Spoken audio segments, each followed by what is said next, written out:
Hoy tenemos el honor de presentar a la maestra Carmen Lisset Ibarra González, licenciada en nutrición por la UBAC y maestra en nutrición clínica por el Instituto Nacional de Salud Pública.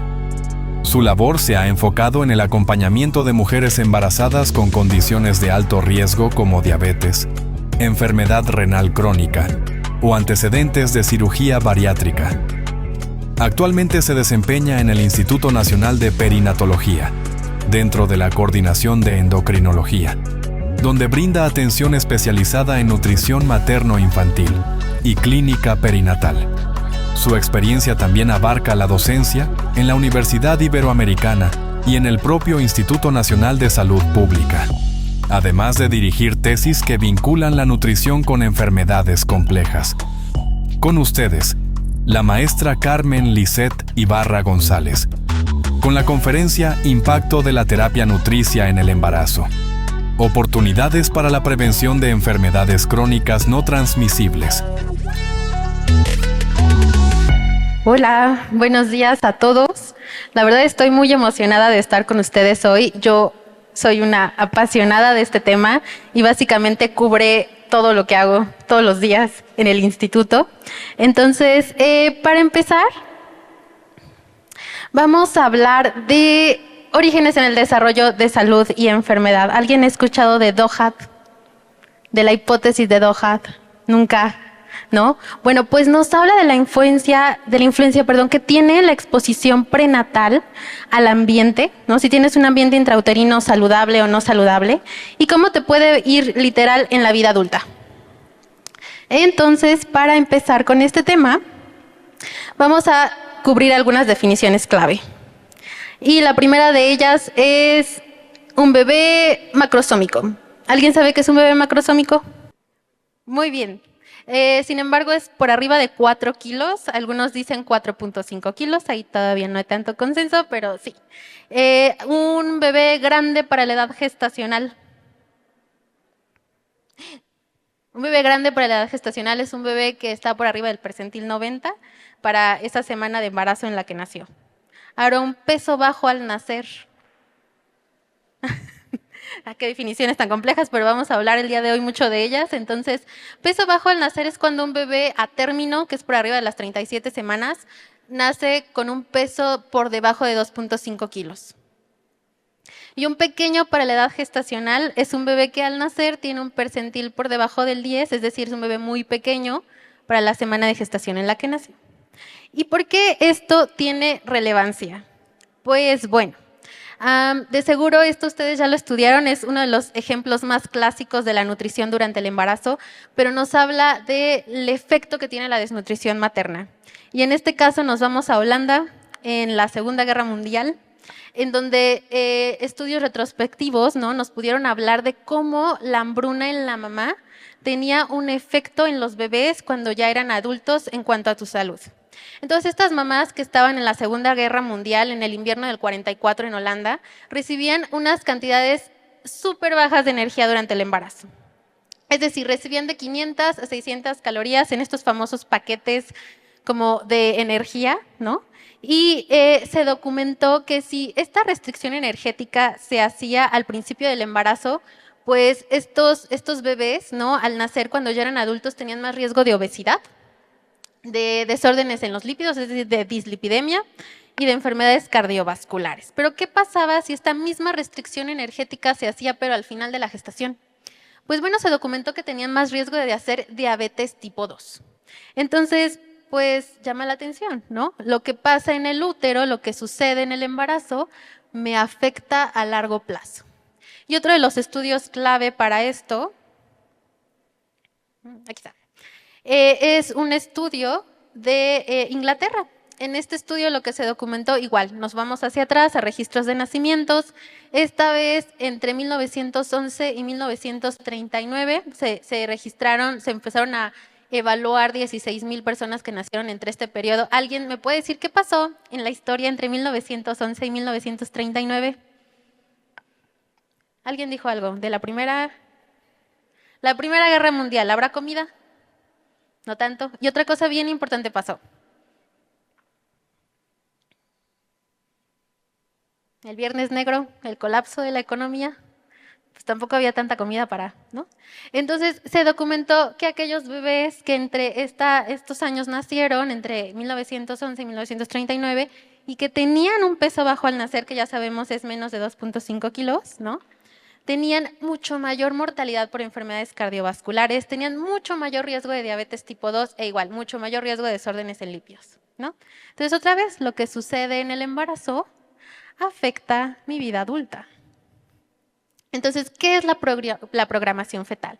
La programación fetal va a ser un proceso mediante el cual el ambiente, específicamente un insulto, es decir, un ambiente adverso, va a generar cambios en estas fases críticas del desarrollo que van a ser permanentes en la función.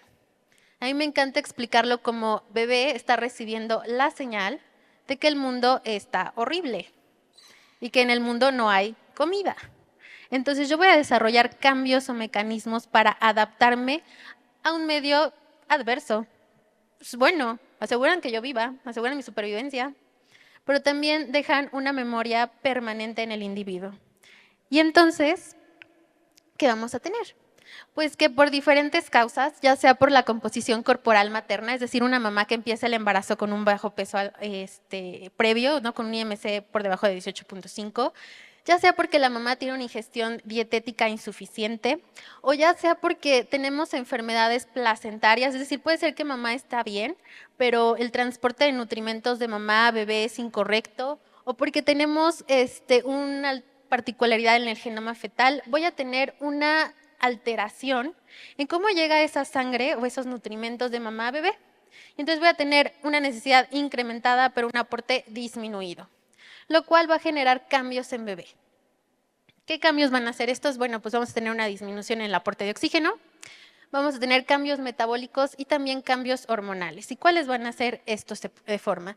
Pues van a depender del momento. ¿Se acuerdan que yo al principio les decía, oigan, es que no es lo mismo si te pasa al inicio del embarazo, de acuerdo a estos estudios de la hambruna, a si te pasa al final del embarazo, ¿no? Estos efectos en salud. Bueno, y eso es porque cuando bebé está formando y esta división celular está de forma sumamente acelerada, pues lo que vamos a tener es que este insulto puede suceder de dos formas. Puede suceder durante la proliferación, durante esta proliferación celular que va a generar, ¿no? O va a limitar un crecimiento tisular y un desarrollo órgano óptimo, ¿no? Entonces voy a tener un tejido maduro pequeño con menores unidades funcionales. Es decir, voy a tener un riñón, pero las nefronas no están tan chidas. No funcionan tan padre. O puedo tener otro momento del insulto que va a ser en este momento en donde tal vez yo ya tengo un tejido maduro, ¿no? Pero mi función no es la mejor. Entonces ahorita vamos a ver, yo puedo tener un páncreas padre, pero mi producción de insulina no es la más chida. Entonces, ¿qué va a suceder? Pues igual me incrementa mi riesgo de diabetes. Entonces,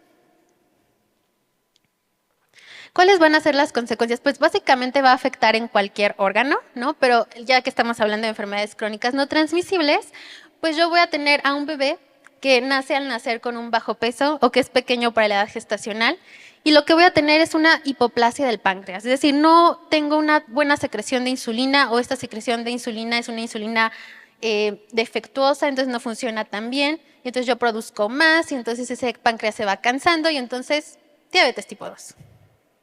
Pero también puedo tener una hipoplasia renal. Está súper documentado que los bebés que nacen que son pequeños para la edad gestacional tienen unas nefronas que no funcionan tan padre.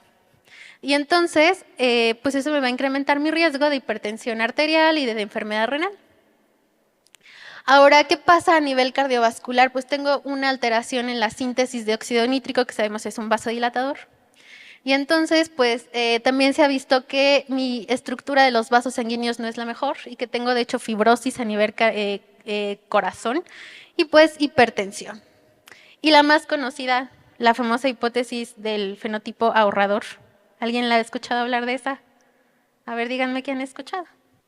Así es. Pero en aspectos de insuficiencia voy a tener una resistencia a la cetosis. Entonces me das muy poco aporte energético y yo no tan fácil te entro a cetosis, es decir, a usar las grasas como componente de energía. Yo también voy a tener un incremento en la expresión de receptores de insulina, entonces te voy a captar súper bien la glucosa. Es decir, es mucho más fácil generar tejido adiposo y es mucho más difícil perderlo. Entonces, más riesgo de obesidad. Ahora, ¿qué pasa con lo opuesto? De seguro ya están muy familiarizados que más de 2/3 partes de las personas que viven en nuestro país tienen sobrepeso y obesidad. Y de hecho, para las mujeres en edad reproductiva no es muy diferente. Eso quiere decir que si ustedes son nutriólogos y quieren dedicarse al embarazo, muchas de sus pacientes van a empezar el embarazo con obesidad. Entonces, ¿qué pasa con lo opuesto? ¿Qué pasa con un ambiente intrauterino que está caracterizado pues, por un aporte de nutrimentos en exceso? Pues lo que vamos a tener es lo mismo, mecanismos que como producto de esta generación de grasa materna, pues el embarazo es un estado de resistencia a la insulina per se. Pero estas mujeres ya empiezan con mayor resistencia a la insulina. Entonces lo que voy a tener es mayores concentraciones de ácidos grasos circulantes durante el embarazo, mucho mayor cantidad de glucosa circulante, por lo mismo que comentaban de esta glucosa, de esta resistencia a la insulina, y mucho mayor inflamación que va a generar más resistencia a la insulina. Entonces, ¿qué voy a tener? Pues voy a tener mucho mayor forma de enviarle glucosa y ácidos grasos a ese bebé. El transporte de glucosa de mamá a bebé no es porque bebé quiera o porque bebé lo pida, porque tiene hambre. Es difusión facilitada. Y eso sabemos que son concentraciones de más a menos. Entonces, mientras más haya, más va a llegar a bebé. No importa si bebé lo necesita o no. Entonces voy a tener una mucho mayor cantidad de glucosa que bebé va a recibir, mucho mayor cantidad de ácidos grasos libres, lo cual va a hacer que bebé vaya generando pues una mayor cantidad de masa grasa. Y entonces nace siendo un bebé macrosómico, nace siendo un bebé que tiene un peso mayor al esperado, un grande para la edad gestacional. ¿Y pues qué va a pasar?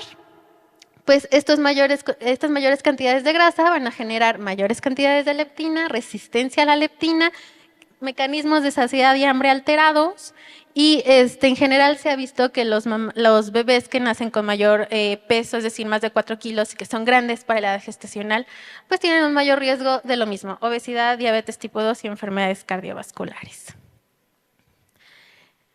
Simplemente el hecho de empezar el embarazo con obesidad hace que sea de 2 a 3 veces más frecuente que tengas un bebé con más de 4 kilos, ¿no? Y si se dan cuenta, aquí está la prevalencia. Las mujeres que empiezan el embarazo con peso normal, solo 1.4% puede tener un bebé con más de 4 kilos. Pero si me voy a obesidad grado 3, pues se va hasta 6.1. Y esto se va a exacerbar si aparte la mamá ganó mucho de peso durante el embarazo. Entonces, ¿por qué pasa esto? Bueno, es como si, yo les digo a mis pacientes, es como si tú tuvieras un coche y el radiador te lo entregan usado. Usted que ese radiador, ese páncreas, se va a echar a perder más rápido. Es decir, el hecho de que mamá estuviera enviando glucosa de forma importante a este páncreas en desarrollo de bebé, para que bebé lo convirtiera en grasita, hizo que ese páncreas trabajara desde antes. Entonces ya te está entregando un producto usado. Entonces, con mayor facilidad se va a descomponer. Y eso es todo el asunto con esta diabetes tipo 2. Entonces, ¿cómo es nuestro trabajo como nutriólogos perinatales? No sé si alcanzan a ver, pero esta es una de mis diapositivas favoritas en la vida. Es de un artículo de la FIGO, de la Federación Internacional de Ginecología y Obstetricia, y muestra cómo la desnutrición materna, pero también la sobrenutrición durante el embarazo, genera cambios que perpetúan este ciclo de desnutrición y este ciclo de obesidad en nuestra población. ¿Por qué? Bueno, pues porque tengo a una mamá que desarrolló durante el embarazo diabetes gestacional, que tuvo un pobre control y que tuvo una bebé que nació pesando más de 4 kilos. Y entonces esta bebé ya sabemos que tiene un riesgo mayor de desarrollar resistencia a la insulina y otra vez cuando se embaraza diabetes gestacional y entonces se perpetúa una y otra y otra y otra vez. Y lo mismo pasa pero a la inversa con nacer con un peso bajo. Porque entonces ya sabemos que mi desarrollo orgánico no es el mejor. Entonces yo voy a tener a una bebé que nació con un peso bajo al nacer, pero que durante el embarazo también se perpetúa esta desnutrición. Entonces lo mismo voy a tener, es mucho más probable cuando eres de talla baja tener talla baja al nacer, y después que se perpetúe, ¿no? Entonces se va perpetuando una y otra vez y entonces es nuestro trabajo como nutriólogos del área perinatal disminuir o trabajar en estos riesgos. Bien, entonces, ¿cuáles son estas áreas de oportunidad? ¿Qué hacemos los nutriólogos que trabajamos en esta área? Me imagino que lo conocen, es el proceso de atención nutricia. ¿Alguien? Sí, muy bien. Yay. Y está compuesto de 4 pasos, ¿no? La evaluación, el diagnóstico nutricio, la intervención y el monitoreo. Entonces nosotros, los nutriólogos perinatales, lo que hacemos es ir evaluando o ir encontrando focos rojos que me hablen de que esta mamá pudiera tener esos 2 aspectos. O un bebé con peso bajo al nacer, o un bebé grande para la edad gestacional, o macrosómico. Entonces, hablemos yo lo ordené como buena nutrióloga en ABCD. Entonces, vamos a empezar con antropométricos, es decir, qué características somatométricas o corporales se asocian a desenlaces perinatales adversos. Y lo primero es el IMC pregestacional. El IMC pregestacional es literal que ustedes le pregunten a su paciente cuánto pesaba antes de embarazarse y lo dividan entre la estatura al cuadrado y entonces lo clasifican igualito que un IMC normal. Entonces, las mujeres que empiezan el embarazo con bajo peso al nacer, solo porque empezaron el embarazo con bajo peso, es decir, con un IMC por debajo de 18.5, ya tienen 48% más riesgo de tener un bebé con peso bajo al nacer. Y si yo empiezo mi embarazo con el otro espectro, es decir, con obesidad, nada más porque yo empecé el embarazo con sobrepeso, ya tengo un 57% más riesgo de tener un bebé grande para la edad gestacional y 69% más riesgo de macrosómico. Pero si me voy a la obesidad grado 3, tengo 3 veces más riesgo de tener un bebé grande para la edad gestacional. Solo porque empecé el embarazo con estas 2 características. Y de ahí la importancia de hacer algo. Ahora, ¿qué pasa con la ganancia de peso materna?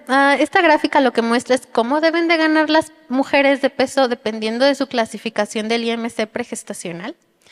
Entonces, por ejemplo, las mujeres que empiecen el embarazo con bajo peso deben de ganar de 12 a 18 kilos. ¿Alguien sabe o alguien alcanza a leer cuánto debe de ganar una mujer con obesidad en el embarazo? Nada. Nadie. A las nutriólogas. ¿Cuánto debe ganar una mujer embarazada con obesidad? Ahí está, de 5 a 9. Entonces es menos, conforme va incrementando el IMC pregestacional, va disminuyendo la cantidad de kilos por ganar y ahora ya queda bastante claro por qué. Pero bueno, ¿qué hacemos durante la consulta? Pues entonces vamos evaluando qué también estás ganando, porque la ganancia de peso materna también es un factor de riesgo para complicaciones. Entonces, nosotros utilizamos las recomendaciones de ganancia de peso del Instituto de Medicina, que ya están súper viejas, son del 2009.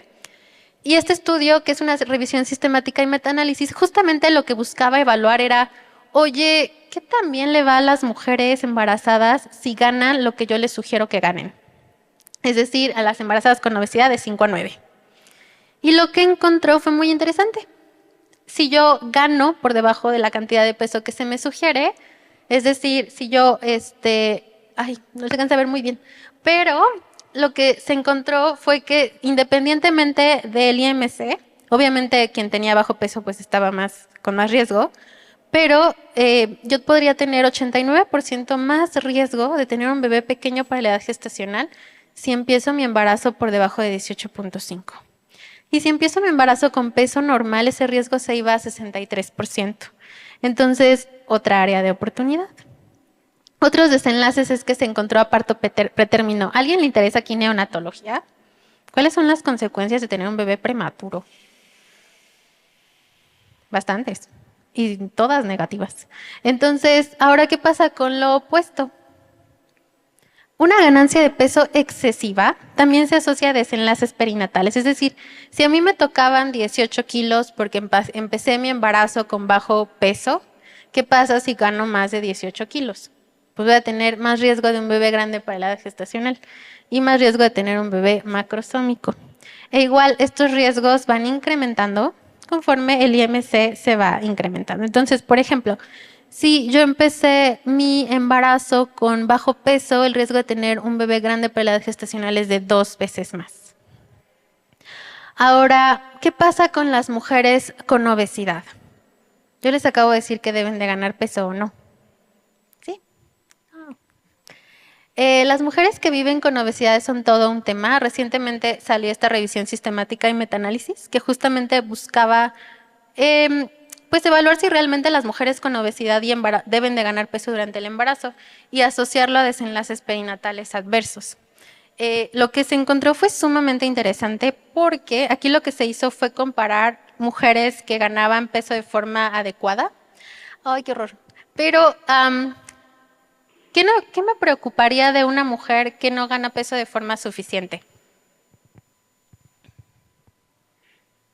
Que el bebé no crezca bien, ¿no? Y que pase lo de peso bajo al nacer. Y que entonces... Ahora, las mujeres que tienen un embarazo con obesidad y que, de acuerdo a este estudio, no ganan nada, es decir, no ganan estos 5 o 9 kilos que les acabo de decir, no afecta para nada el crecimiento de su bebé, y esta es una de las áreas más hermosas que ha salido, pero sí les disminuye el riesgo de complicaciones como preeclampsia, que es de hecho la causa de mortalidad materna, la primera causa de mortalidad materna. Entonces, esta es una nueva área. Ustedes podrían decirles a las mujeres con obesidad pregestacional que no ganen nada y estaría bien. Pero bueno, esa es la nueva evidencia. ¿Qué pasa con pérdida de peso? Entonces, pues está bien que pierdan peso. Es una de las cosas que los gines y yo luego discutimos. O sea, está bien perder peso durante el embarazo. Esta revisión sistemática y metaanálisis dice que no. Aquí lo que se comparó fue perder peso durante el embarazo y ganar peso, ¿no? Y desenlaces perinatales adversos. Y aquí lo que se documentó fue que si tú perdías peso durante el embarazo, no sé si alcanzan a ver este forest plot, pero sí se incrementa, no sé si alcanzan a ver el diamante verdecito, pero el diamante verdecito nos dice que hay un mayor riesgo, 76% más de tener un bebé pequeño para la edad gestacional. Y también hay un mayor riesgo de tener un bebé pequeño para la edad gestacional, especialmente por debajo del percentil 3. Y de tener un bebé con peso bajo al nacer. Entonces, a pesar de que empezaron el embarazo con obesidad, etcétera.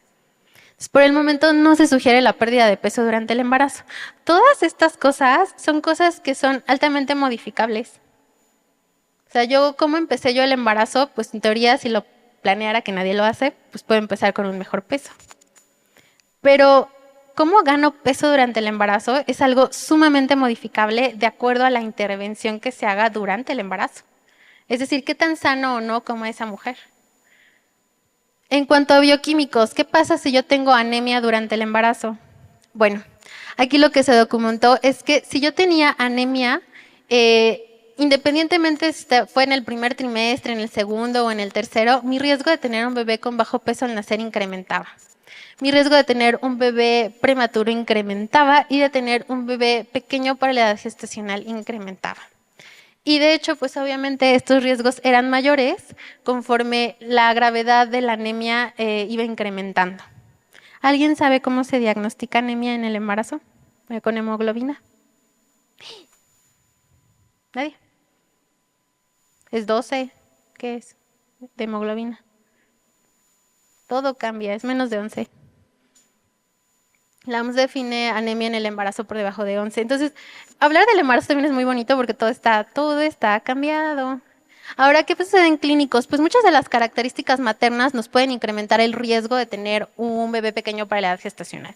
Entonces, por ejemplo, empezar el embarazo con una edad avanzada, mayor a 35 años, tener exposición a metales pasados o a una fuente de calor. Por ejemplo, durante el embarazo no puedes, durante el primer trimestre, hacer yoga caliente o estos saunas porque incrementa el riesgo de alteraciones.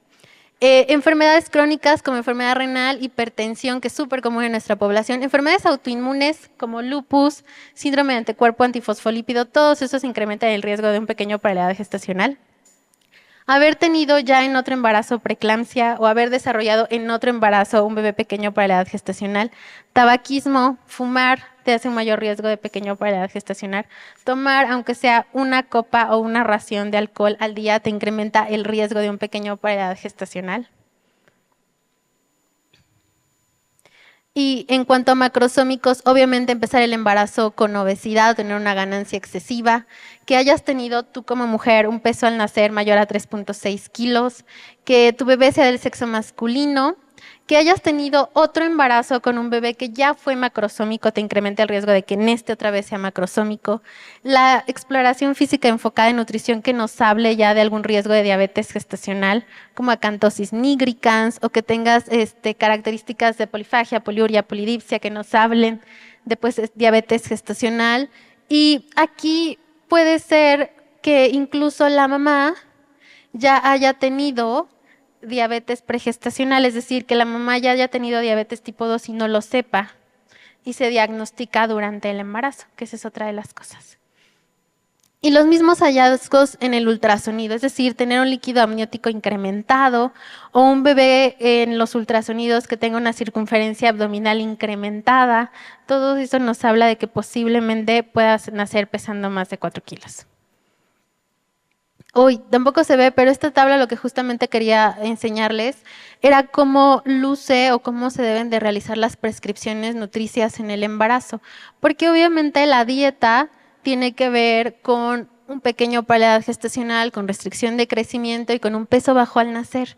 Es decir, si tú comes muy poquita proteína durante el embarazo, pero muy poquita proteína, tu riesgo de tener un pequeño para la edad gestacional incrementa. Y si consumes muchísima proteína, también tu riesgo de tener un bebé pequeño incrementa. Es una relación en U. Tanto como poco como mucho te afecta. También tener una dieta que sea de un patrón occidental. ¿Alguien ha escuchado el patrón occidental? Muy bien. ¿Quién ha escuchado las nutriólogas del patrón occidental? Muy bien, que es un alto consumo de alimentos ultraprocesados. Pues obviamente no va a generar una buena cantidad de micronutrientes. Y un consumo inapropiado o disminuido de micronutrientes como hierro, zinc, B12 te pueden alterar el crecimiento de tu bebé. O incluso que sigas un patrón de alimentación vegano o vegetariano, pero sin una buena suplementación. De hecho, ahorita lo vamos a ver, pero en sí la suplementación correcta durante el embarazo te disminuye el riesgo de tener un bebé pequeño para la edad gestacional. ¿Y ahora qué pasa con los grandes para la edad gestacional, los macrosómicos? Pues obviamente tener una ingestión energética excesiva, tener un consumo alto de grasas saturadas, consumir de forma importante azúcares añadidos, más del 5% del BET, tener un consumo de ultraprocesados grandote o tener un consumo importante de bebidas azucaradas, el consumo de patrones de alimentación que no sean saludables y que no estén enfocados en estos, por ejemplo, la dieta DASH, la dieta mediterránea.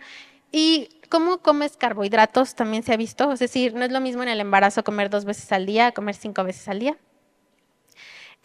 Alimentos mínimamente procesados que tanto no se consumen y alimentos de índice glucémico alto.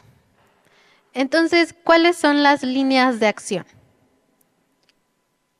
Una de las más bonitas y las que de verdad me encantaría que pudieran observar, pero hay veces que en los ultrasonidos de bebé, el bebé ya se está quedando pequeño.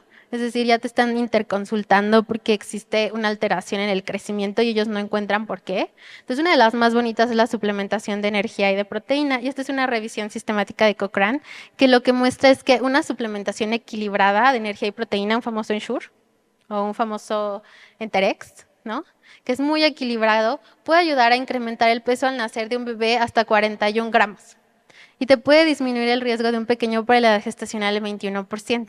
Entonces, muchas veces llegan a nuestra consulta a pacientes que tienen un IMC pregestacional bajo, que están ganando poco peso durante el embarazo y nosotros les damos esto. Y funciona, ¿no?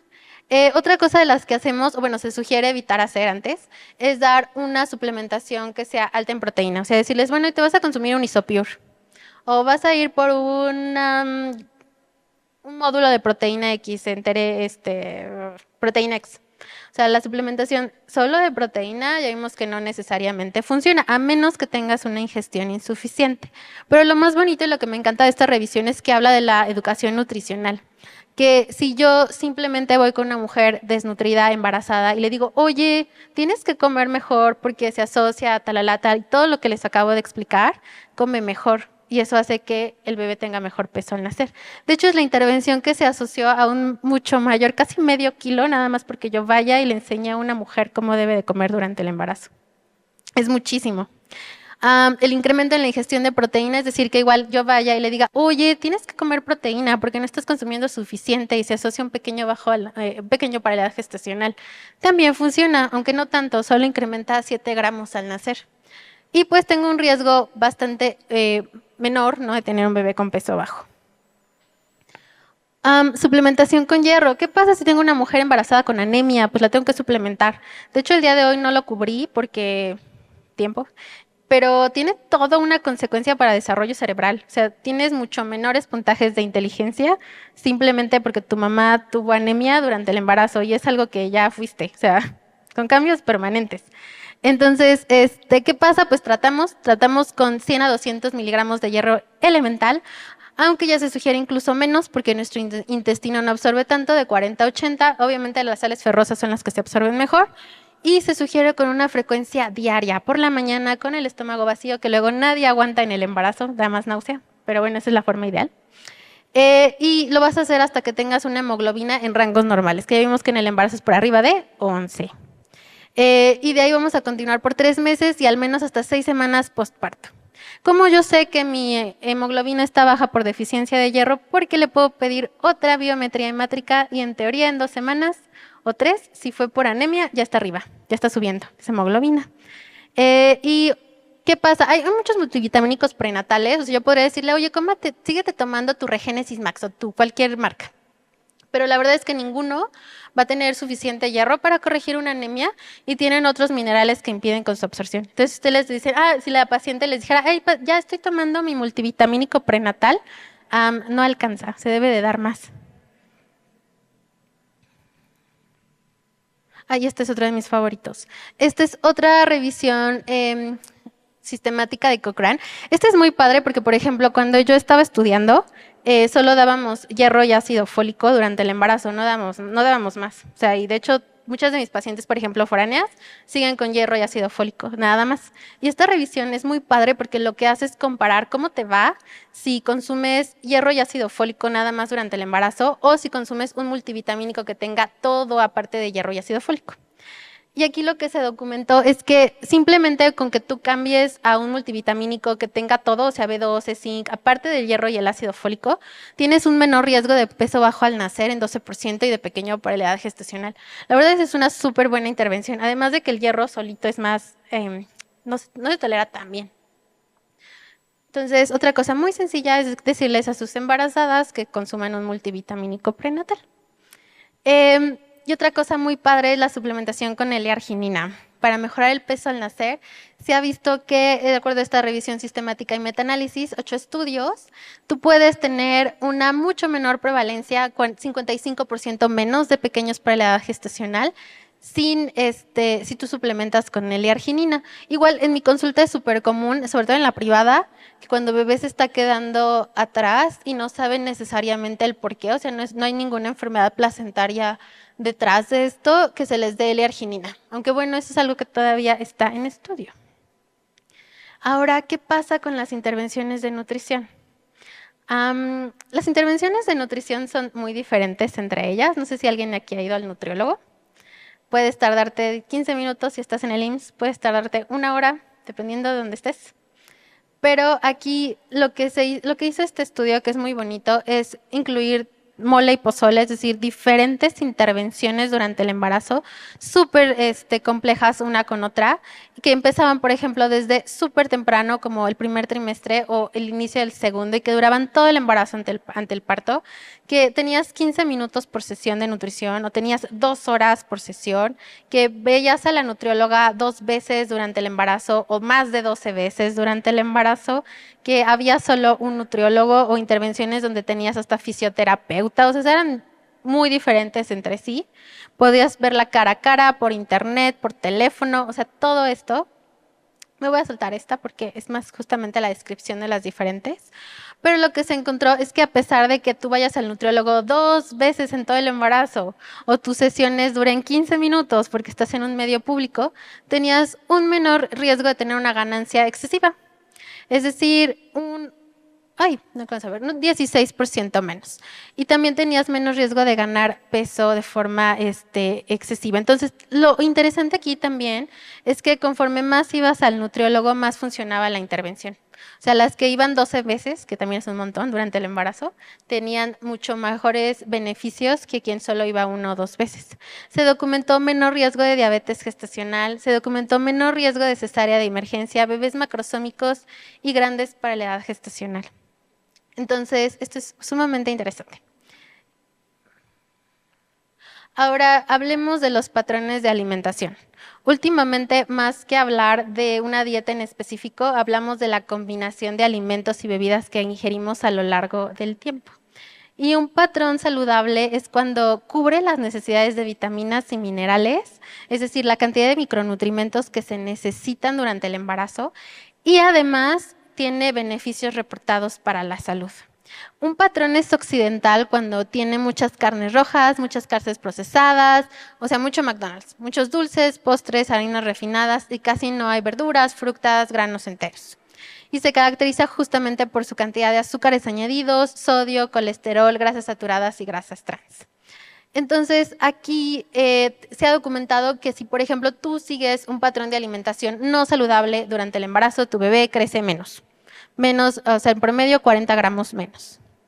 Y si tú sigues un patrón de alimentación DASH, de la dieta DASH, que fue originalmente creada para tratar hipertensión, pues de hecho tu bebé tiene mucho mejores medidas al nacer, tiene menor riesgo de tener un peso bajo al nacer, un pequeño para la edad gestacional, tiene mayor circunferencia cefálica que nos habla de desarrollo neurológico y tiene un mayor peso, una mayor longitud. Ahora, ¿qué pasa si tú sigues una dieta occidental durante el embarazo? Si sigues una dieta no saludable durante el embarazo. Aquí lo que hicieron en esta corte, o en este estudio de varias cortes, fue definirlo mediante un índice de dieta inflamatoria. Igual lo que se encontró es que tu bebé pesaba menos, casi 19 gramos menos en promedio, que tenía una menor longitud al nacer y eso si lo hacías antes del embarazo y durante el embarazo te incrementaba tu riesgo de pequeño para la edad gestacional. Entonces, simplemente seguir una dieta DASH, como lo habla esta revisión sistemática y metaanálisis durante el embarazo, que es una dieta que se caracteriza por su alto aporte de potasio, sodio, magnesio, calcio, se asocia a menor riesgo de preeclampsia, menos riesgo de bebés macrosómicos y menos riesgo de bebés grandes para la edad gestacional. Ahora, ¿qué pasa con la dieta mediterránea? ¿Alguien aquí ha escuchado de la dieta mediterránea? ¿No? Bueno, es una dieta de alta cantidad de aceite de oliva y nueces. También se asocia a un menor riesgo de diabetes gestacional. Ahora, dietas con bajo índice glucémico también se asocia con 73% menos riesgo de bebés macrosómicos y la dieta de la milpa es una de ellas. Y mi favorita, la dieta DASH para tratar diabetes gestacional.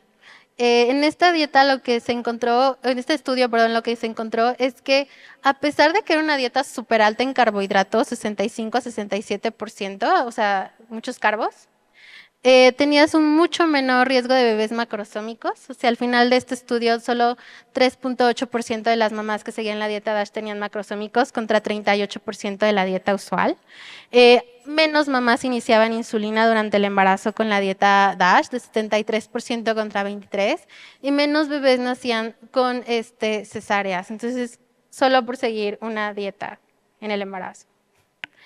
El consumo de ultraprocesados también se asocia con mayor riesgo de pliegues cutáneos asociados a grasa en bebé, en muslo, en pliegue cutáneo subescapular y en porcentaje de grasa corporal. Y también con que tú consumas, ¿alguien sabe cuánto pesan unas papas chips?